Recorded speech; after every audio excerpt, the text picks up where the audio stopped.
Akhir-akhir ini hujan sering turun dan menyebabkan banjir di beberapa titik. Nah, buat kalian yang motornya mati akibat terkena banjir, hal apa saja yang perlu diperhatikan? Yuk kita cari tahu.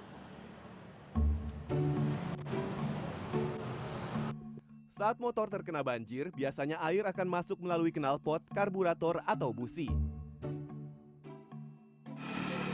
Nah, jika air sudah masuk, motor akan mengalami water hammer di mana air akan masuk ke ruang pembakaran dan bisa juga masuk ke sistem pelumasan yang mengakibatkan motor mogok.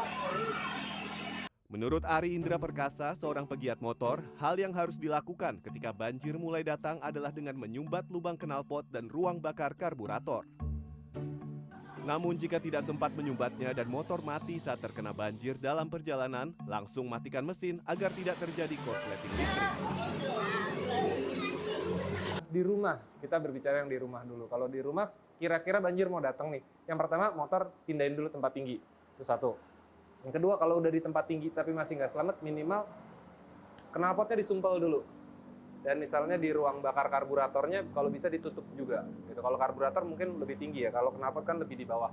Knalpotnya dulu. Nah, kalau kita lagi jalan, yang pertama, jangan asal terobos juga gitu di jalanan banjir. Tapi kalau tiba-tiba, ya nggak sengaja gitu ya, namanya juga orang lagi jalan, kena banjir, yang pertama matiin mesin. Mati ini udah berasa mesin mati, udah langsung matiin kontak off-nya, supaya elektrikalnya juga nggak tambah koslet. Yang kedua, nggak memperparah, air lebih banyak masuk. Jika motor sudah mati, jangan panik. Hal pertama yang harus dilakukan adalah cek busi dan keringkan. Kedua, cek filter karburator, karena saat ini banyak filter yang menggunakan bahan kertas sehingga jika terkena air tidak dapat digunakan kembali. Kalau filter basah, segera ganti.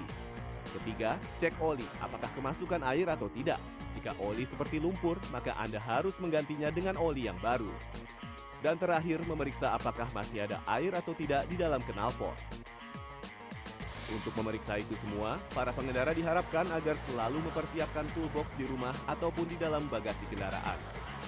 Jika seluruh hal tersebut sudah dilakukan namun motor masih belum menyala, bawalah motor Anda ke bengkel profesional terdekat.